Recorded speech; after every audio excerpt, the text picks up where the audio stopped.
Louvado seja o nome do Senhor. Quero que você abra a sua Bíblia no segundo livro da Bíblia, 1 Gênesis. Se você estiver sem Bíblia, ele vai colocar ali na tela. Gênesis capítulo de número 12.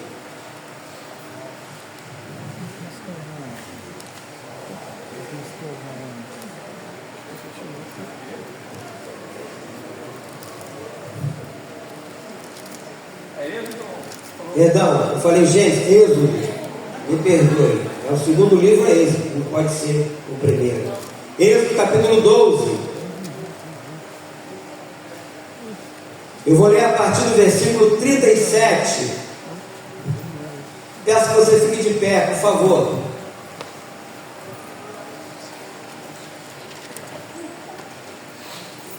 Fala a respeito da saída do povo de Israel do Egito. Não vou ler até o fim alguns versículos. Êxodo capítulo 12, versículo 37, que diz assim: assim partiram os filhos de Israel de Ramessés para Sucote, cerca de 600.000 a pé, somente de homens, sem contar as mulheres e crianças. Subiu também com eles um misto de gente, ovelhas, gado, muitíssimos animais. E cozeram um bolo asmo da massa que levaram do Egito, pois não se tinha levedado, porque foram lançados fora do Egito. Não puderam deter-se e não havia preparado para si provisões. Ora, o tempo que os filhos de Israel habitaram no Egito foi, olha só quanto tempo, 430 anos. Aconteceu que ao cabo dos 430 anos, nesse mesmo dia, todas as hostes do Senhor saíram da terra do Egito. Esta noite se observará ao Senhor, porque nela os tirou da terra do Egito. Esta é a noite do Senhor, que devem todos os filhos de Israel comemorar nas suas gerações. Até aí, querido Deus, eu quero te louvar, te bendizer pela leitura da tua santa palavra, palavra poderosa, palavra que nos traz alento, conforto. Fale aos nossos corações e nos ajude para que não pare nenhuma dúvida sobre nós. Como teu arauto, eu peço essa ajuda também, Deus, que eu não acrescente nada, não tire nada do que está escrito aqui, mas tudo que eu falar e fizer seja para a honra e glória do nome santo do nosso Senhor e Salvador Jesus Cristo. Que todos digam amém. Poder sentar. Eu separei algumas coisas aqui que eu acho relevante falar e compartilhar com os irmãos, porque aqui no versículo de número 41 diz assim: aconteceu que ao cabo dos 430 anos, neste mesmo dia, todas as hostes do Senhor saíram da terra do Egito. Hostes do Senhor. O que significa isso, pastor? Hostes celestiais refere-se a seres espirituais, geralmente descritos como anjos, que servem a Deus, estão sob o comando dele. Preste atenção. Os anjos do Senhor. Hoste celestial é frequentemente retratado como um exército ou força militar com estrutura de comando envolvida em combates espirituais. Eu sempre falei na igreja, anjo não fica passeando por aí de qualquer jeito, não. Anjo só vem aqui no planeta Terra uma hora, algo muito especial da parte de Deus. Eu só ler a Bíblia. Quando Deus falou que destruiria Sodoma e Gomorra, Abraão começou a interceder, porque ele sabia que lá estava o parente dele, que era o sobrinho dele, chamado Ló, a sua esposa e 2 filhas. O que Deus fez? Enviou lá o seu anjo, e ali a sua família foi retirada. Claro que depois, mais adiante, a mulher virou uma estátua do sal, problema dela, porque não quis obedecer, mas saiu. Mas foi algo especial. Outra passagem fala na luta de Jacó com Deus, era um anjo do Senhor. E outras passagens mais, quando fala a respeito de Daniel orando, e 21 dias orando, mas havia os anjos lutando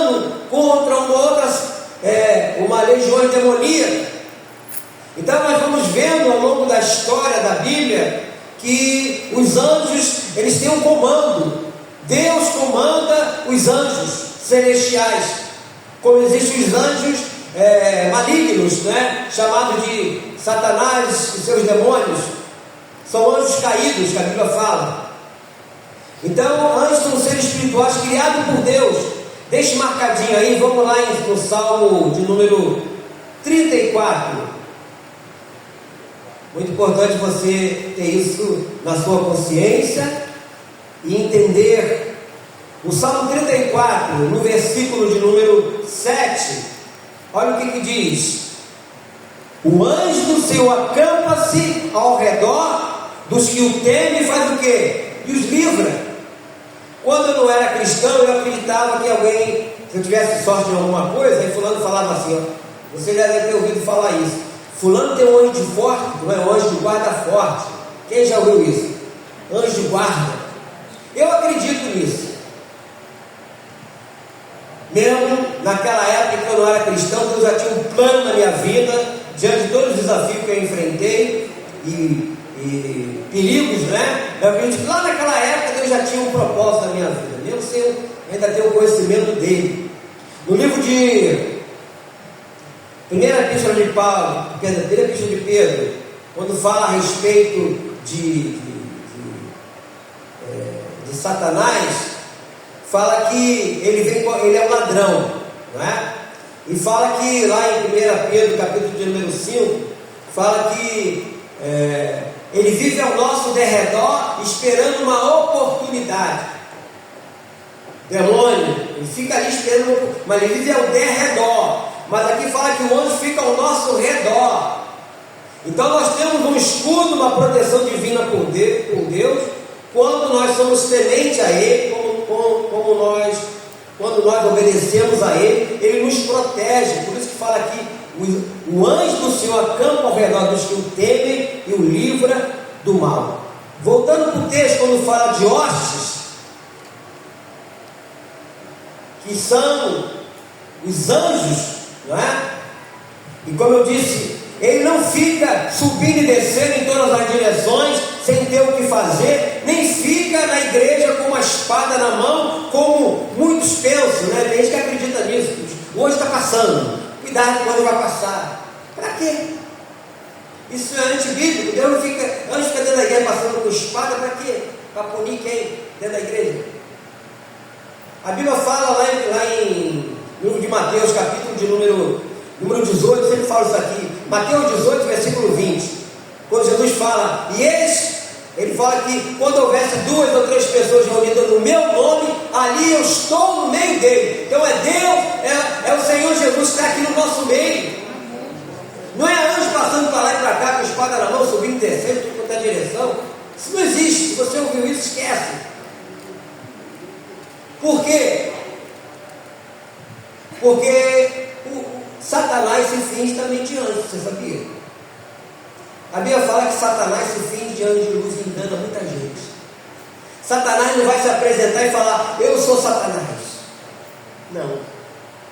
Ele vai dizer que é o anjo do Senhor. Ainda vai falar assim, eu sou o Senhor que vos fala. Ainda vai dizer isso.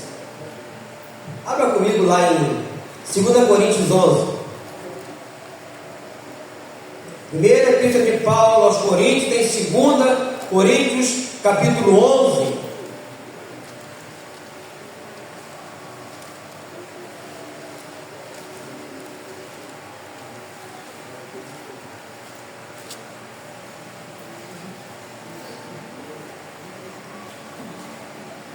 Segunda Coríntios 11 é o versículo, deixa eu ver aqui, é o versículo 14.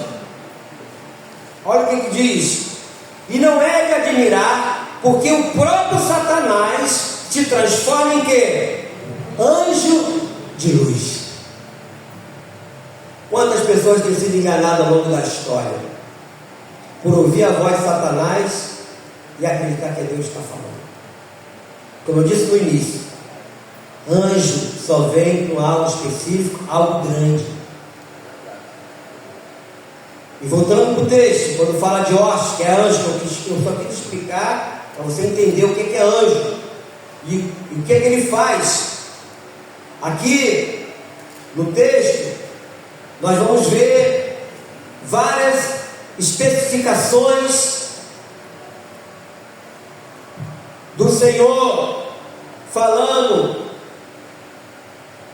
Então aqui no versículo de número 37, quando eles partiram de Israel, de Ramessés para Sucote, cerca de 600 mil a pé, somente de homens, fora as mulheres e crianças. Naquela época não tinha esse negócio das pessoas ficar criando bicho, cachorro, chamar cachorro de filho, não, hein? Naquela época a pessoa tinha filho, chamava o filho de filho mesmo. Então se você fizer uma conta por baixo, incluindo mulheres e crianças, não vou chutar por baixo, hein? 3 filhos, no mínimo. Você bota aí 1,5 milhão de pessoas. Porque naquela época as mulheres não eram contadas, não é? Então aqui nós vemos Deus como Salvador para essas pessoas, tirando aquele lugar. Então Israel experimentou Deus como Salvador, experimentou Deus também como guia. Nós vamos caminhando por capítulos. No versículo 13, no versículo 21, aí mesmo diz assim, pula para o capítulo 13, versículo 21. O Senhor ia diante deles durante o dia numa coluna de nuvem para os guiar pelo caminho, durante a noite numa coluna de fogo para os alumiar, a fim de que caminhassem de dia e de noite. Nunca se apartou do povo a coluna de nuvem durante o dia, nem a coluna de fogo durante a noite. Quer dizer isso? Deus guiando o seu povo. Deus guiando o seu povo. Outra coisa, eles conheceram Deus como libertador. Aí você pula para o capítulo 14, versículo de número 13, diz assim: Moisés, porém, respondeu ao povo: não temais, aquietai-vos e vede o livramento do Senhor que hoje vos fará, porque os egípcios que hoje vedes, nunca mais os tornareis a ver. O Senhor pelejará por vós, e vós vos calareis. Diz o Senhor a Moisés: por que chamas a mim? Diz aos filhos de Israel que marchem. E tu, levanta o teu bordão, estende a mão sobre o mar e divide-o, para que os filhos de Israel passem pelo meio do mar em seco. Eis que endurecerei o coração dos egípcios, para que vos sigam e entrem nele. Serei glorificado em Faraó e em todo o seu exército, nos seus carros e nos seus cavalarianos. E os egípcios saberão que eu sou o Senhor, quando for glorificado em Faraó, nos seus carros e nos seus cavalarianos. Então o anjo de Deus, que ia diante do exército de Israel, se retirou e passou para trás deles. Também a coluna de nuvem se retirou de diante deles e se pôs atrás deles. Iam entre o campo dos egípcios e o campo de Israel. A nuvem era escuridade para aqueles, e para eles esclarecia a noite, de maneira que em toda a noite este e aquele não puderam aproximar-se. Então Moisés estendeu a mão sobre o mar, e o Senhor, por um forte vento oriental que soprou toda aquela noite, fez retirar-se o mar, que se tornou terra seca, e as águas foram divididas. Os filhos de Israel entraram pelo mar, pelo meio do mar, em seco, e as águas lhes foram qual muro à sua direita e à sua esquerda.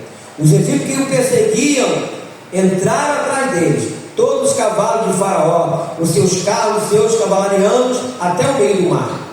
Na vigília da manhã, o Senhor, na coluna de fogo e de nuvem, viu o acampamento dos egípcios e alvorotou o acampamento dos egípcios, emperrando as rodas dos carros e fê-los andar dificultosamente. Então disseram os egípcios: fujamos da presença de Israel, porque o Senhor peleja por eles contra os egípcios. Até aí. Depois você sabe que depois ele morreu tudo afogado, mas eu quero parar aqui. Deus como libertador no mar.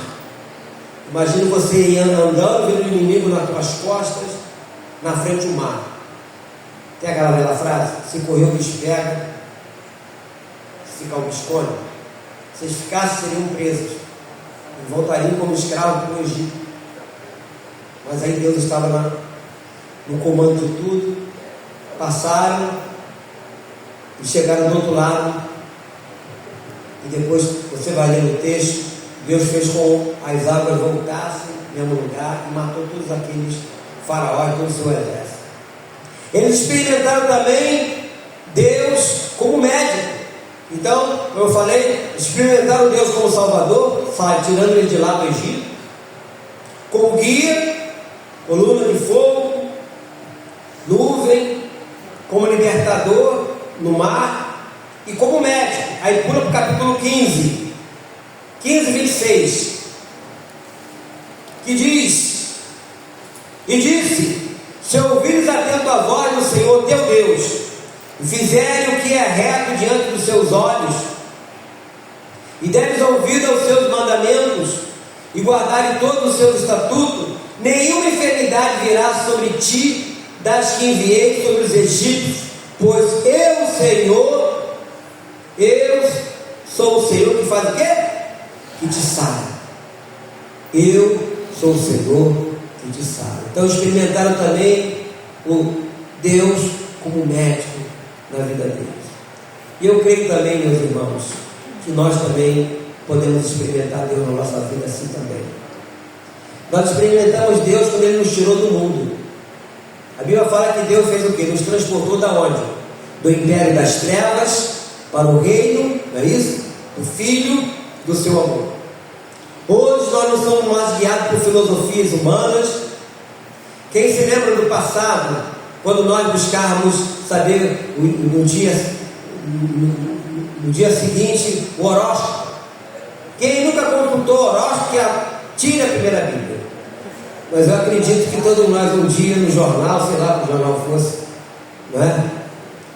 Quem nunca colocou uma ferradura pendurada na porta da casa, um pé de coelho, não é? Quantas coisas nós fazíamos no passado que nos mandavam fazer e nós acreditávamos. Então Ele nos libertou dessas coisas, como médico dos médicos. Quantos de nós já tivemos uma experiência em determinado momento da nossa vida, de uma enfermidade, você orou e você viu o resultado? E eles também experimentaram como Deus sustentador diário, né? Algumas vezes não diário, né? Pula para o capítulo 16. Vamos caminhando aí, capítulo aí, um por um aí, no livro de Êxodo. Versículo 15.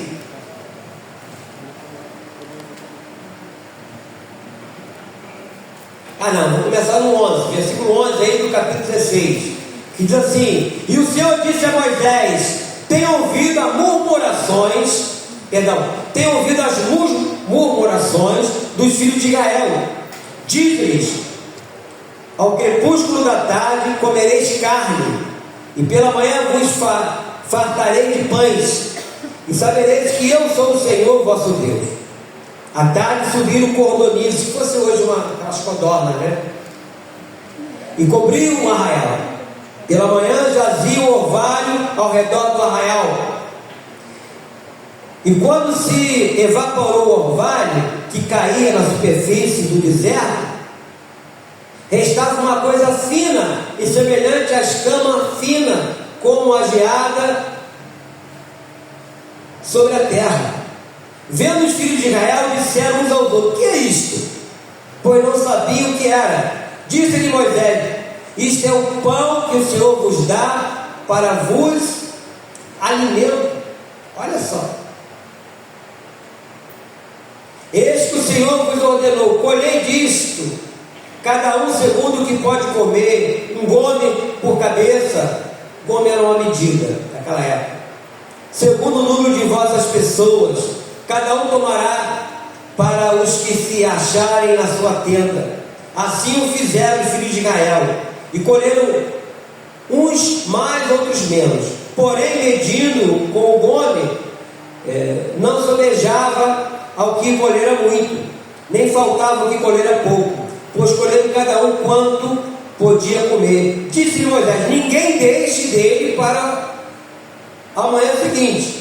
Eles, porém, não deram ouvidos a Moisés, e alguns deixaram do maná para a manhã seguinte. Porém, deu bicho e cheirava mal, e Moisés se indignou contra eles. Colhiam, pois, manhã após manhã, cada um quanto podia comer, porque em vindo o calor se derretia. Aqui fala das pessoas que diz que acreditam em Deus, mais ou menos, né? Mais ou menos.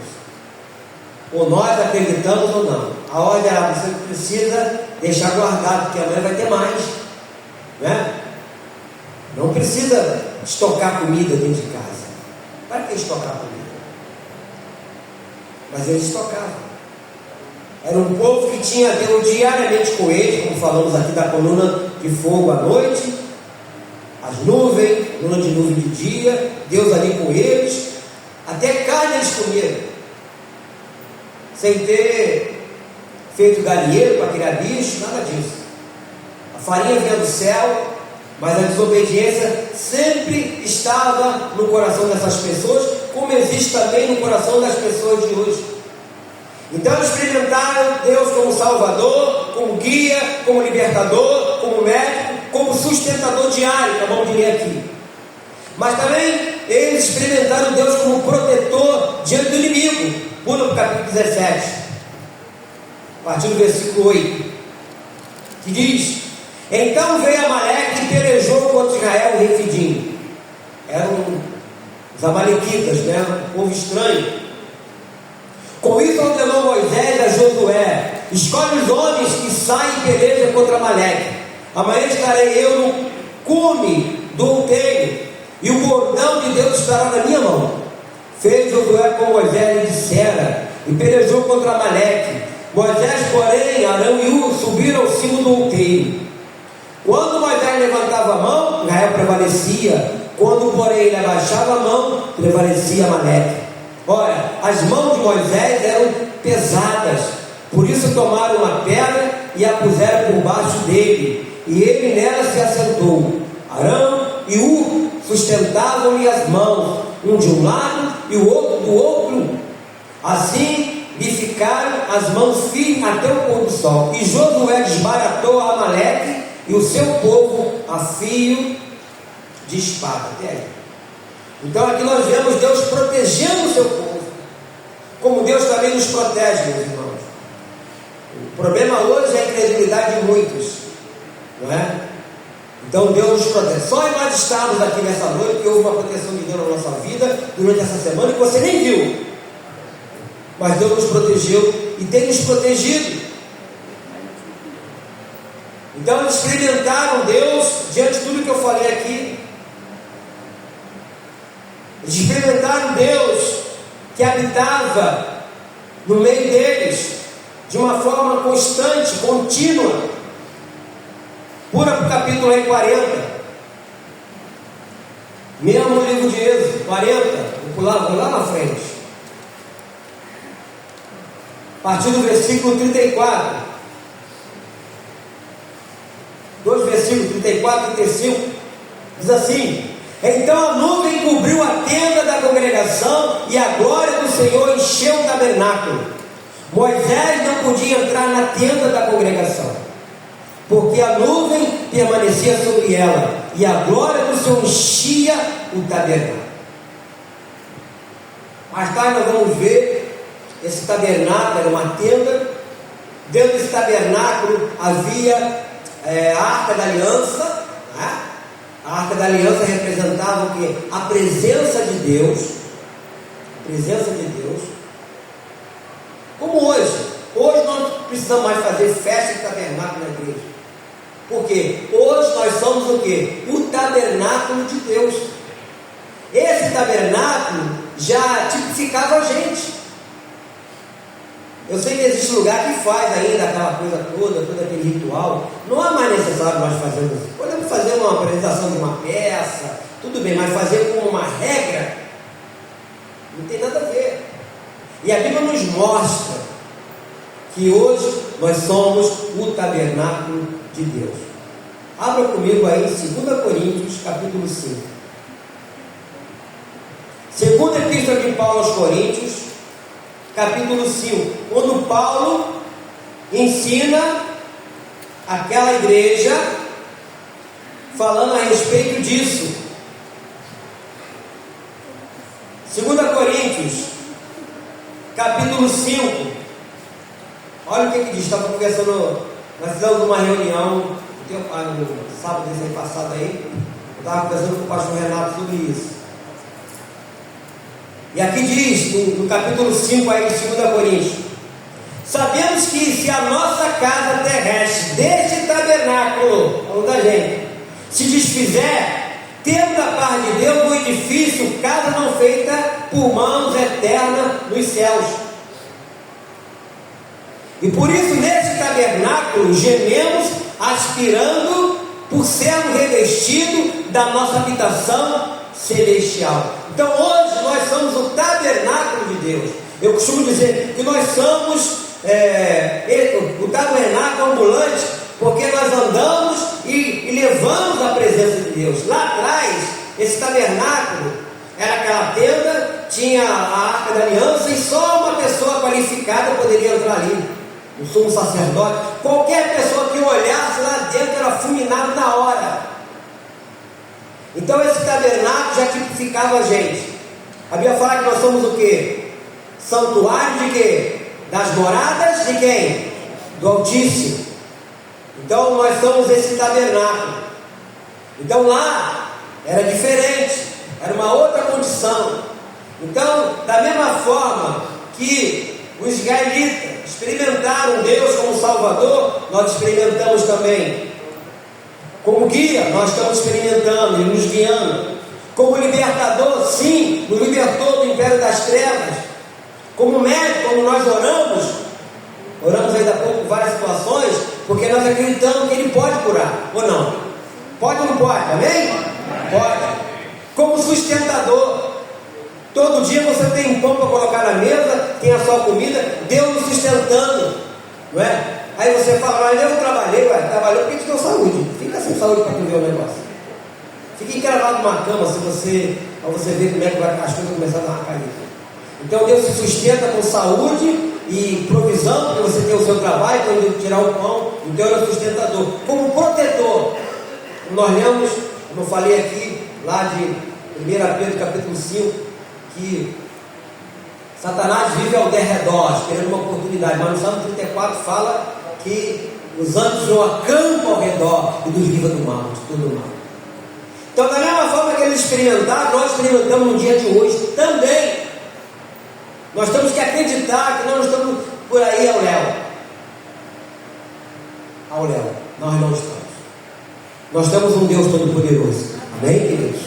Que tem cuidado de nós, que tem nos abençoado, e que Ele possa continuar a nos guiar, que Ele possa continuar a nos guardar e nos livrar de todo o mal, como tem sido durante todos esses dias.